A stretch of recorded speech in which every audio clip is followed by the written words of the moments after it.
6 feet लंबा डोसा बेचने वाली बहू।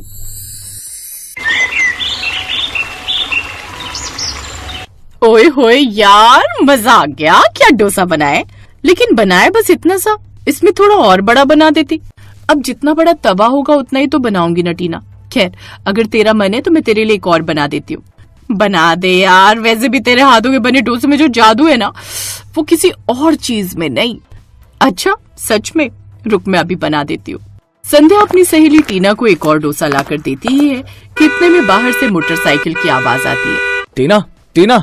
अरे लगता है भैया लेने आ गए। मैं चलती हूँ। ऐसे कैसे चलती हूँ मैडम, इधर आ और ये डोसा एक और खा। और हाँ, अपने भैया को भी अंदर बुला ले, उन्हें भी तो पता चले कि कितना अच्छा डोसा बनाती हूँ मैं।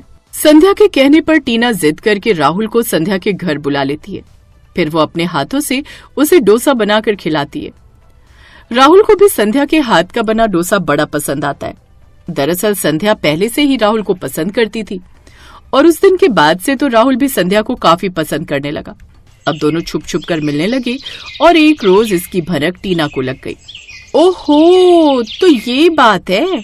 अगर भैया आपको संध्या के हाथ का डोसा इतना ही पसंद है तो एक काम करो ना, इसको हमेशा के लिए अपने घर ले चलो। हमें हमेशा ही फ्री में डोसा खाने को मिलेगा। ये सुनकर राहुल और संध्या दोनों ही मुस्कुरा देते हैं। अब इस बारे में दोनों के घर वालों को टीना सब बता देती है और कुछ समय बाद उनकी शादी हो जाती है। संध्या शर्मा परिवार की बहू बनकर आ जाती है। संध्या पढ़ी लिखी थी, मगर उसे सबसे ज्यादा शौक था खाना बनाने का और खासकर डोसा बनाने का। माँ जी, आज पहली रसोई में क्या बनाऊं? देख बहू, जो तेरा मन करे वो बना, मेरी तरफ से कोई मना ही नहीं है। ऐसी बात है तो संध्या तुम ना। अब वो तेरी भाभी है, उसे भाभी बोल। हाँ, मतलब मेरा मतलब है भाभी, आज ना तुम डोसा बना दो। तुम्हारे हाथों का डोसा तो वैसे भी कमाल का ही होता है, लेकिन हाँ, छोटा ना बनाकर बड़ा बनाना। उस छोटे से मेरा पेट नहीं भरता। लेकिन उसके लिए तो बड़ा तवा चाहिए होगा ना टीना। उसकी चिंता आप मत करो, उसका इंतजाम मैंने कर लिया है। ऐसा कहकर वो संध्या को बड़ा सा तवा गिफ्ट करती है। ये लीजिए, मेरी तरफ से गिफ्ट। अब उस तवे को ले जाकर संध्या रसोई में डोसा बनाने का इंतजाम करने लगती है और कुछ देर बाद वो सबके लिए एक एक डोसा मध्यम साइज का बना कर लाती है। ये क्या भाभी, सबको दे दिया? मेरा डोसा कहाँ है? तुम्हारा डोसा मैं अभी लाई। कुछ देर बाद जब अंदर से डोसा लेकर आई तो सब हैरान रह गए, क्योंकि वो कोई छोटा मोटा डोसा नहीं बल्कि 6 फीट लंबा डोसा था। वाओ, इतना बड़ा डोसा मेरा, अब तो खूब मजा आएगा। थैंक यू भाभी। संध्या के हाथ का डोसा सबको बड़ा पसंद आता है और खासकर टीना का तो मन खुश हो जाता है। ऐसे कुछ दिन बीत जाते। राहुल जिस कंपनी में काम करता था वो काफी लॉस में चली जाती है, जिस कारण वो कंपनी बंद हो जाती है। अब क्या होगा राहुल? अब मुझे नई नौकरी ढूंढनी होगी संध्या।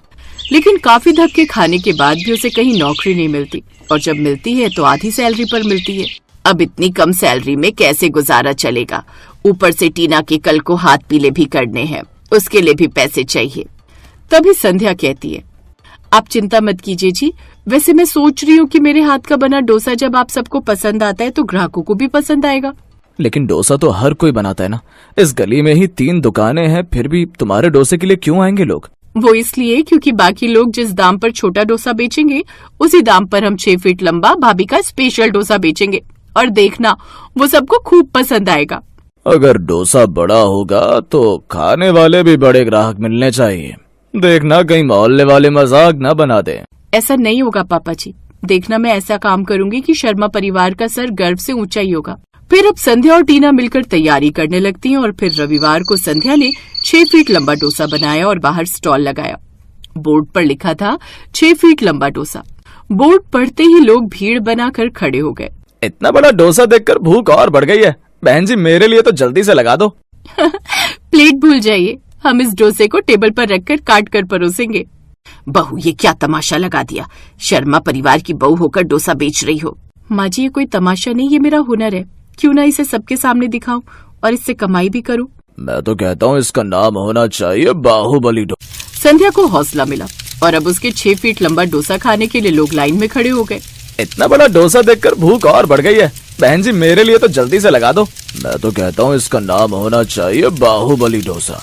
आइए आइए आइए, मोहल्ले की बहू का 6 फीट लंबा डोसा खाइए।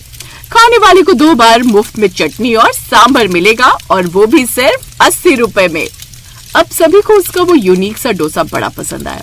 शाम तक संध्या ने इतना अच्छा बिजनेस किया कि पहले ही दिन 7,000 रुपए कमा लिए। शाम को थकी हुई वो घर आई। माँ जी, देखिए ये आपकी बहू की पहली कमाई है। बहू, मैं तो सोच रही थी कि तू हमारा नाम डुबो देगी, लेकिन तूने तो पूरे मोहल्ले में शर्मा परिवार का नाम रोशन कर दिया। अब से मोहल्ले में हमें कोई शर्मा जी नहीं बल्कि डोसे वाले शर्मा जी कहेंगे। अब वो रोज ऐसे ही डोसा बेचने लगी। 6 फीट लंबे डोसे की तस्वीर जब लोगों ने सोशल मीडिया पर डाली तो अगले ही हफ्ते टीवी चैनल वाले भी आ गए। तो आप देख रहे हैं मोहल्ले की नई बहू का कमाल, उसने बनाया 6 फीट लंबा डोसा। तो संध्या जी, आपको ये प्रेरणा कहाँ से मिली? तब कैमरे पर संध्या बोली, अगर औरत चाहे तो घर गृहस्थी संभालते हुए भी अपने हुनर से पहचान बना सकती है। अब उसकी कमाई दिन पर दिन बढ़ने लगी। उसकी तरक्की देख अब उसके ससुराल वाले भी खुश थे। धीरे धीरे संध्या का 6 फीट लंबा डोसा स्टॉल अब एक छोटे रेस्टोरेंट में बदल गया। लोग दूर दूर से सिर्फ उस 6 फीट लंबे डोसे को देखने और खाने आने लगे। ससुराल वालों को भी अब गर्व था कि उनकी बहू न सिर्फ घर संभालती है बल्कि पूरे शहर में नाम कमा रही है। हमारी बहू सिर्फ घर की लक्ष्मी नहीं, अब मोहल्ले की डोसा क्वीन भी है। राहुल को भी अपनी पत्नी पर गर्व था और अब वो भी उसके साथ मिलकर रेस्टोरेंट संभालने लगा और दोनों खूब कमाई करने लगे।